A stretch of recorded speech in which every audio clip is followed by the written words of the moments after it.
जय जिनेंद्र। पहले हम देवों के भेद देखते हैं। वैसे तो देवों के भेद जम्बूद्वीप 1 के स्पष्टीकरण में बताए गए हैं, वही वीडियो प्ले किया जाता है और उसके बाद आगे की चर्चा देखेंगे। क्योंकि ये देवों के जो भेद हैं वे अभी 5वें एपिसोड में आए थे और आगे के 6ठे एपिसोड में भी आने वाले हैं, अतः उनके बारे में प्रथम जानते हैं। ये देवों के भेद बताए जा रहे हैं। इंद्र, प्रतींद्र, दिगींद्र, त्रयस्त्रिंशत्, सामाणी, तनुरक्षक, 3 प्रकार के पारिषद अर्थात अभ्यंतर परिषद, मध्यम परिषद और बाह्य परिषद, अनीक, प्रकीर्णक, अभियोग्य और किल्बिषिक। अब सवाल यह आया होगा कि ये तो भेद हमने तत्वार सूत्र में भी देखे हैं, लेकिन ये दिगींद्र क्या है?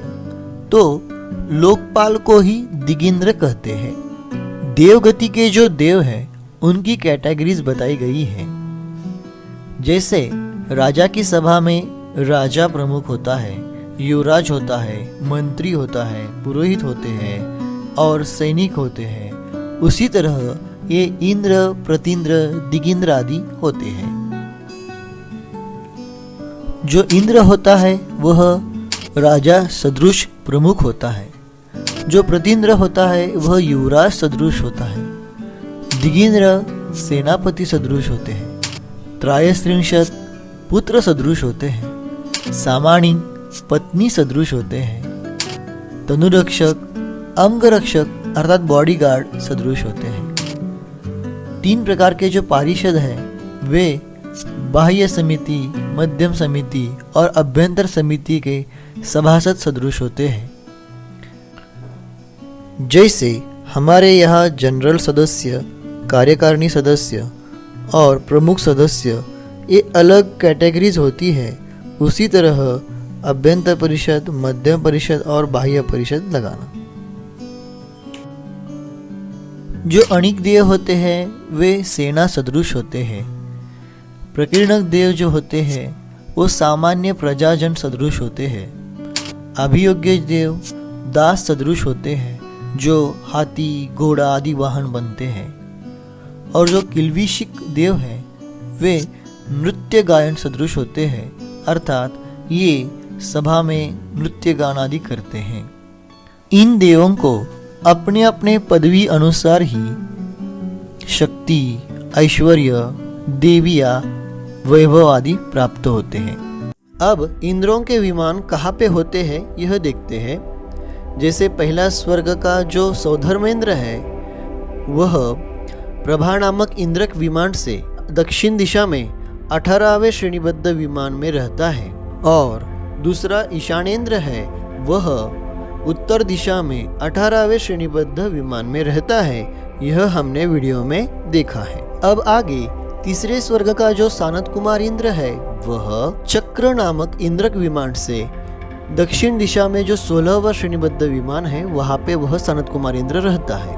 और चक्र नामक इंद्रक विमान से उत्तर दिशा में जाएंगे, वहाँ पे जो 16वां श्रेणीबद्ध विमान है वहाँ पे चौथे स्वर्ग का महेंद्र इंद्र रहता है। ब्रह्मोत्तर नामक इंद्रक विमान से दक्षिण दिशा में 14वें श्रेणीबद्ध विमान में 5वें स्वर्ग का इंद्र ब्रह्म रहता है। 5वें स्वर्ग में दक्षिणेंद्र ही है और उत्तरेंद्र नहीं है। यह हमने पिछले वीडियो में देखे थे कि 16 स्वर्गों में 12 इंद्र होते हैं, तो अतः वहाँ पे उत्तरेंद्र में कोई इंद्र नहीं लिखा गया है।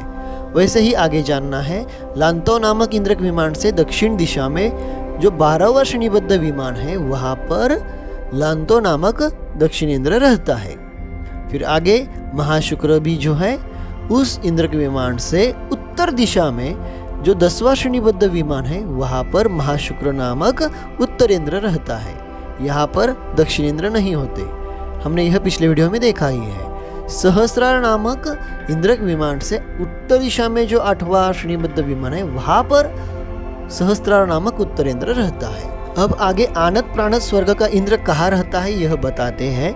इसमें यह है कि कौन से इंद्रक विमान से आनत और प्राणत के इंद्र रहते हैं, यह उपदेश परंपरागत नष्ट हो चुका है, तो इसीलिए आचार्यों ने जिनदृष्ट यह ऐसा शब्द लिखा है, अर्थात जिनेंद्र भगवान ने जो केवल ज्ञान में इंद्रक विमान देखा हो वही है। अब कौन सा है यह आचार्यों को भी नहीं पता, इसलिए जिनदृष्ट ऐसा शब्द लिखा है, अननोन है वह। लेकिन इतना जरूर पता है कि वहां से उस इंद्रक विमान से दक्षिण दिशा में जो छठवा श्रेणीबद्ध विमान है वहां पे आनत दक्षिण इंद्र रहता है, और उत्तर दिशा में जाने पर जो छठवा श्रेणीबद्ध विमान है वहां पर प्राणत नामक उत्तरेंद्र रहता है।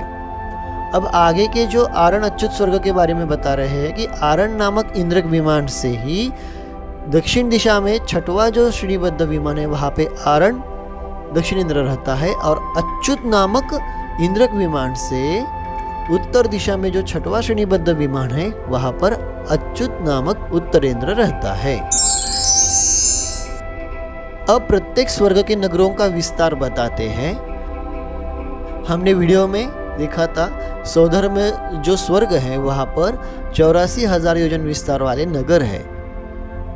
इसी तरह दूसरे स्वर्ग में 80,000 वाले, तीसरे स्वर्ग में 72,000 वाले नगर है, चौथे स्वर्ग में 70,000 योजन विस्तार वाले नगर है। इस तरह कम कम होता गया है, 60,000, 50,000, 40,000, 30,000 और 20,000। इसी तरह नगरों का विस्तार जानना चाहिए।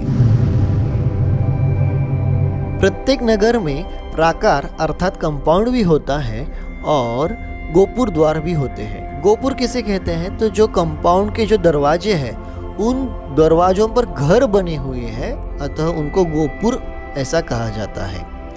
अब जो प्राकार अर्थात जो कंपाउंड है, तो प्रथम स्वर्ग में उसकी ऊंचाई हमने वीडियो में देखी थी कि कितनी है, 300 योजन, और जो बाहुल्य अर्थात उसका जो विस्तार है वह 50 योजन है, और उसकी नींव भी कितनी है, 50 योजन। यह हमने सौधर्म ईशान स्वर्ग के वीडियो में देखी है। अब इसी तरह आगे के स्वर्गों के जो ऊंचाई, बाहुल्य और नींव है वह आपको चार्ट में दिखाया है, आप जरूर देखें। अब गोपुर द्वार भी यही बताया है। सौधर्म ईशान स्वर्ग में हमने देखा था कितना है, प्रत्येक दिशा में कितने गोपुर द्वार है।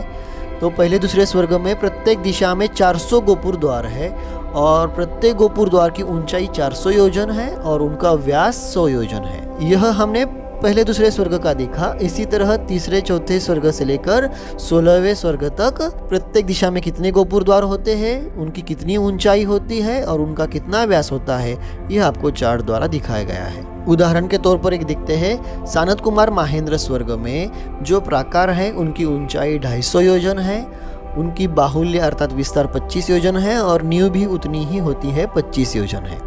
तथा सानत कुमार महेंद्र यानी तीसरे चौथे स्वर्ग में प्रत्येक दिशा में 300 गोपुर द्वार है, और प्रत्येक गोपुर द्वार की ऊंचाई 300 योजन है और व्यास 90 योजन है। इसी तरह आगे के स्वर्गों का भी जानना चाहिए। स्वर्ग के कंपाउंड का और गोपुर द्वार का हमने विस्तार, ऊंचाई आदि देखी है।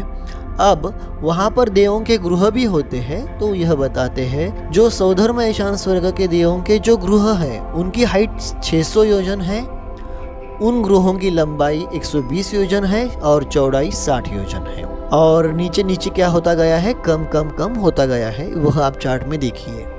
अब जो पहला दूसरा स्वर्ग है वहां पर जो देवांगना है उनके गृहों की जो ऊंचाई है वह 500 योजन है, उनके गृहों की लंबाई 100 योजन है और चौड़ाई 50 योजन है। उन देवांगनाओं में भी जो वल्लभा देवियां होती है उनके गृहों की ऊंचाई थोड़ी अधिक होती है, जैसे यहाँ पे दिखाया है।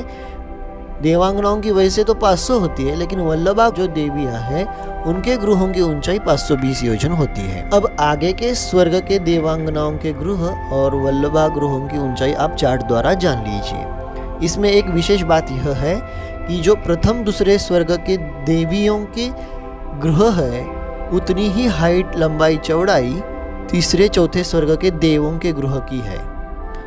तीसरे चौथे स्वर्ग के देवियों के गृह की जितनी हाइट, लंबाई, चौड़ाई है उतने ही पांचवें छठे स्वर्ग के देवों के गृह की ऊंचाई, लंबाई, चौड़ाई है।